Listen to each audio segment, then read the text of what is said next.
Hello there. Today I am going to teach you how to do a treble crochet stitch. I am using Red Heart Super Saver yarn. It is recommended on the back to use a US I9 crochet hook, so that is what we will be using. If you don't know how to do a slip knot, I have a tutorial that teaches you how to do a slip knot if you're not familiar with this technique, but if you are, let's get to chaining. We are going to chain 16 on our chain. So 1, 2, 3, 4, 5, 6, 7, 8, 9, 10, 11, 12, 13, 14, 15, and 16. So what you're going to do is you're going to yarn over twice on your hook. You're going to count down your chain, 1, 2, 3. You're going to go into that third stitch, making sure that you go right into the center of that stitch. So you should have the V of your stitch on top of your hook and just one piece of string on the bottom, that bottom string of your chaining stitch. So what you will do is you will grab a hold of your yarn and you will pull it through that chaining stitch. So now you have 4 loops on your hook.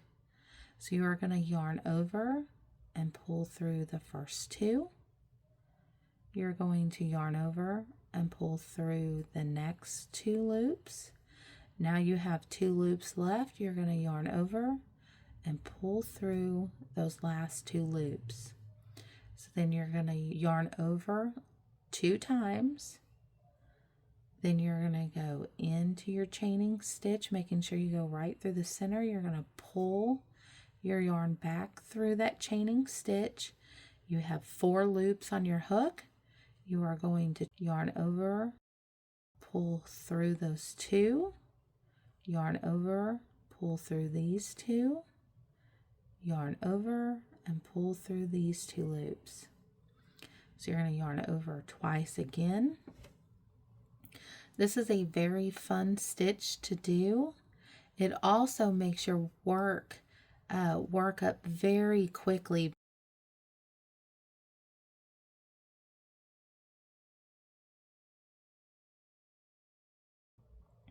So you want to yarn over 2, go into that chaining stitch. This is the hardest row to work, so the next row will be so much easier. So just be patient, keep going into your chaining stitches, yarning over and pulling through, yarning over, pulling through, yarning over, pulling through. Just be patient and take your time.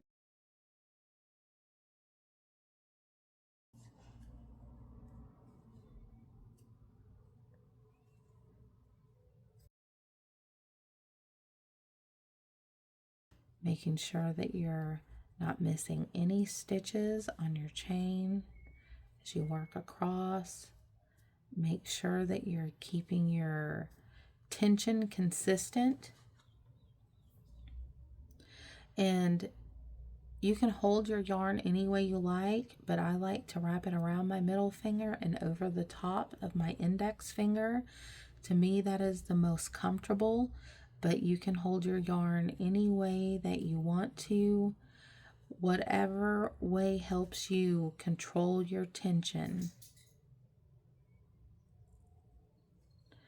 Your tension is controlled by this top yarn right here that you are yarning over your hook with and pulling the yarn into your stitch. That is where your tension is being controlled from. So I just like to hold with my thumb as I work up the stitch, and then this last stitch kind of hold this stitch and the one next to it as I pull through just to keep them uniform. You want to make sure that you're going right into this next stitch, that you're not skipping any on your chain.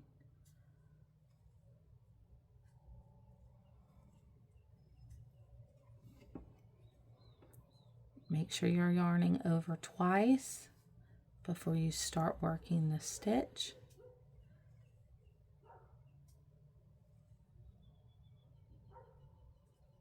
If you forget to yarn over twice, you're not going to have enough loops on your hook to finish the stitch.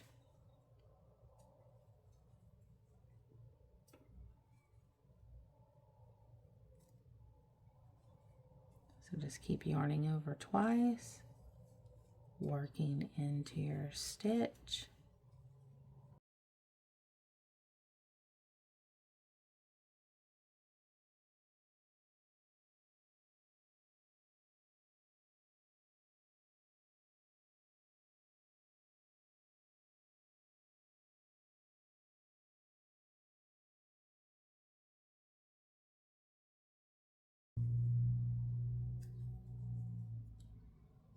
Okay, so when you get to the end of your chain, what is very important is that you count your stitches, because if your stitch count gets off, it's going to make your chain not have straight edges. So you don't count these stitches over here on the side, you only count the ones on the top. So you'll count across 2, 4, 6, 8, 10, 12, 14. And the reason that you have 14, even though we chained with 16 stitches, is if you remember, we counted 2 and then we went into that third stitch. So you'll always end up with 2 less than what you started your chain with.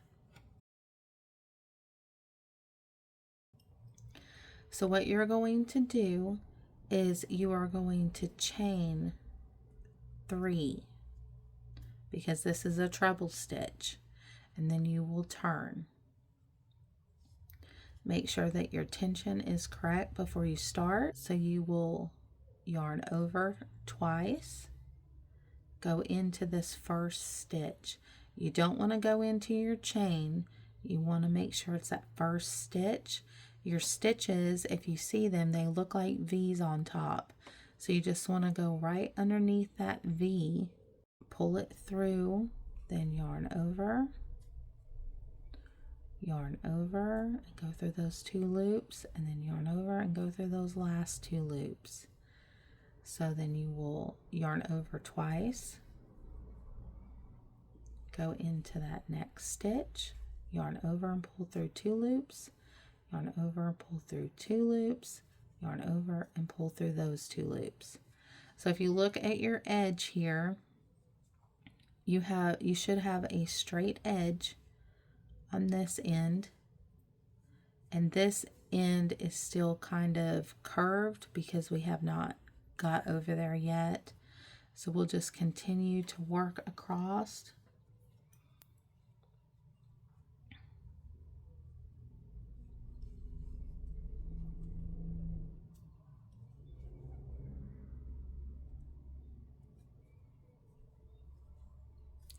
Now you will notice on the treble stitch that there are some pretty big gaps in your stitches. Now this really isn't an issue if you're making blankets and different things like that. And the thicker yarn that you're using, the less gap that you will have. Since this is only a worsted weight that is medium, you're going to have a more significant gap than if you're using a thicker worsted weight yarn. But one thing that you can do if you are using a medium worsted weight yarn is that you can yarn over your hook once. You can come down here and go into your last stitch right here, which is going to be the same as if you yarned over twice onto your hook, and then go down into your stitch and then pull it through. And you'll see you still have 4 loops on your hook, and then you can yarn over and pull through 2, yarn over and pull through 2, and yarn over and pull through 2. And you see that you have gotten rid of that gap. So that is an option that you can do. I'll show you that again. So instead of yarning over twice, you're just going to yarn over once. You will come through and just, you're not going to grab both of these because that would give you too many loops, but you're just going to grab that little loop right there on the bottom front of your last stitch, and then you'll go into your working stitch. You will pull your yarn through. You now have 4 loops. You will yarn over and pull through the 2 loops, yarn over, pull through 2 loops, yarn over and pull through 2 loops. And that really closes that gap on your treble stitch. You can see over here we have huge gap, and then here they're more uniform and tight. And so it's completely up to you how you want to do your stitches, if you want them to be tighter or looser. But I'm going to go ahead and rip these out and just keep working with the loose stitch, but I just wanted to show you that option. So I'm going to yarn over twice, just like we have been, and go through that stitch, pull through those 2 loops, yarn over, pull through those 2 loops, yarn over, and pull through those last 2 loops. Yarn over twice. It's very important you don't forget to do that, because you will not have enough loops to work with on your hook to create the treble stitch.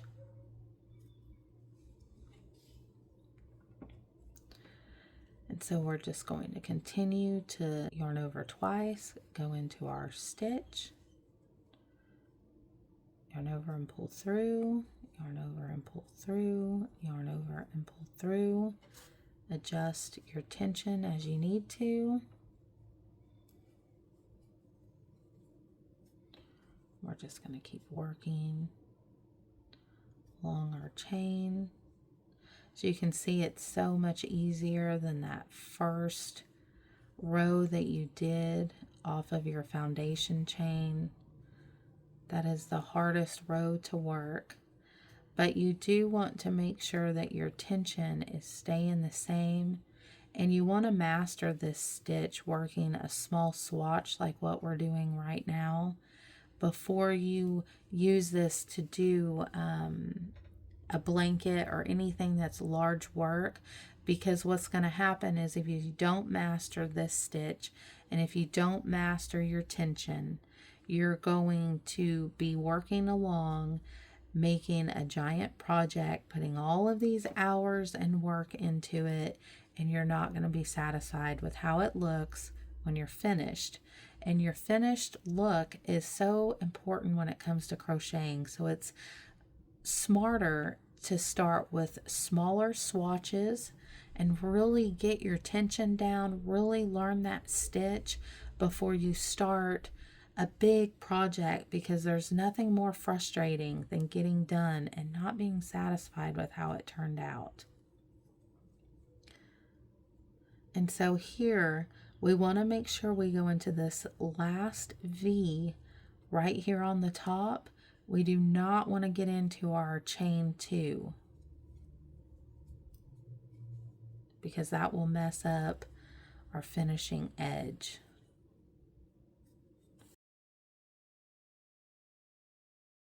So I'm going to pull this up. Anytime that you need to stop working, you can always pull a loop. What I like to do is put a stitch marker onto that loop, and then you can pull it, and you see you cannot pull your work out. It locks in your work. And so you can see that your edge should be straight here, and your edge should be straight over here. And it doesn't matter if you work the tighter treble crochet stitch or this looser stitch, your edges should be straight, uniform. Whenever it lays down, it should look nice and neat. If you want, you can always work in this yarn tail that you started with. And so I just take a darning needle and I feed it through the eye of that needle. And then I come over here on the edge, and you see this back of this stitch. We're just going to work in the back of the stitch. So there's always two. It looks like an upright V, and you're just going to take your needle and work it a few stitches across, depending on how long your starting yarn tail is. Then you'll just pull that through. And then you'll have to adjust your edge to make sure that your edge is straight. And then you can cut this, and this is called weaving in your ends.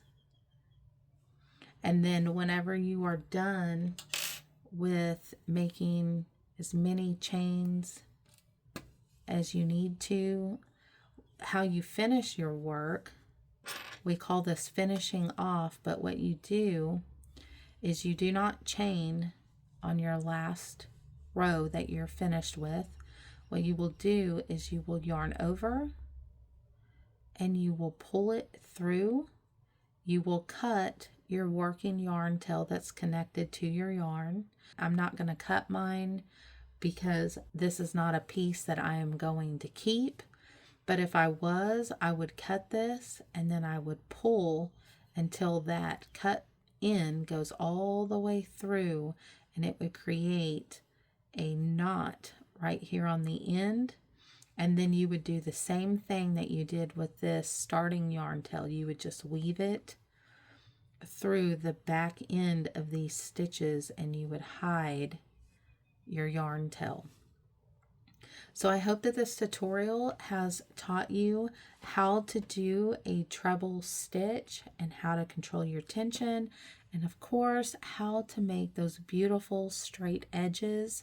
You just want to continue to practice. Practice makes perfect with crochet, and practice is so important because the more that you do this stitch, the more that you work rows, the better that you are going to get. And that is the most important thing, is to be satisfied with your work when you are finished, so that you can enjoy it, or that other people that you made it for can enjoy it. And so if you're like me and you're just wanting to practice this stitch, in crochet terms, we call this frogging, but you can just rip out all of these stitches. And the beautiful thing about crochet is that you can rip out your work and then you can start over and get really good at making those stitches before you create a big project. You see that? All that yarn, it just come completely unraveled, and I am ready to start a different kind of stitch or to make something else with my yarn. I hope that you have found this tutorial helpful. If you would like to learn the single crochet, half double crochet, or the double crochet stitch, I have a series and I will link it to the end of this video. I hope that you will join me then. Until next time, take care.